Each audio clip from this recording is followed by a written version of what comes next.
Hyderabad BJP రాష్ట్ర కార్యాలయంలో ex service men cell ప్రతినిధుల సమావేశం నిర్వహించారు. ఈ సమావేశానికి ముఖ్య అతిథిగా బీజేపీ తెలంగాణ రాష్ట్ర అధ్యక్షుడు రామచంద్ర హాజరయ్యారు. మాజీ సైనికులు సమాజ సేవలో ముందుండడంతో పాటు తెలంగాణలో బీజేపీ బలోపేతానికి కృషి చేయాలన్నారు. ప్రతి జిల్లాలో ఎక్స్ సర్వీస్ మెన్ సెల్ను బలోపేతం చేసి మాజీ సైనికుల సమస్యల పరిష్కారానికి పనిచేయాలని సూచించారు. జూలై 26న కార్గిల్ విజయ్ దివాస్ను ఘనంగా నిర్వహించాలని, సైనికుల త్యాగాలను స్మరించుకోవాలని కోరారు. ప్రధాని నరేంద్ర మోడీ హయాంలో దేశ రక్షణ రంగం బలోపేతమైందని, మాజీ సైనికులు అవినీతి అన్యాయాలపై పోరాడాలని పిలుపునిచ్చారు.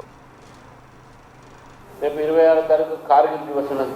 మరి కార్గిల్ దివస్ బ్రహ్మాండంగా, ఎందుకంటే ఆ రోజు కార్గిల్లో సైనికులు వారు లేకపోతే మన సరిహద్దుల పైన నిజంగా మనకు గుర్తుపెట్టుకోవాలి.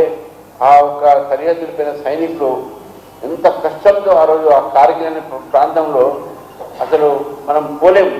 నరేంద్ర మోదీ గారు వచ్చిన తర్వాత ఈ 1 ర్యాంక్ 1 పెన్షన్ కాదు, దేశ భద్రత కోసం, దేశ రక్షణ కోసం 12 ఇయర్స్ ఆఫ్ సురక్షిత్ భారత్, 12 సంవత్సరాలు ఈ యొక్క దేశంలో నరేంద్ర మోదీ గారు వచ్చిన తర్వాత కొన్ని ఎందుకంటే డిఫెన్స్ రిలేటెడ్ డెవలప్మెంట్ గురించి చెప్తాను. తర్వాత 2014లో డిఫెన్స్ ఎక్స్పోర్ట్స్ మన దగ్గర 6.686 crores మనం ఎక్స్పోర్ట్ చేసేది. ఇప్పుడు 38,400 crores ఎక్స్పోర్ట్ చేస్తున్నాం.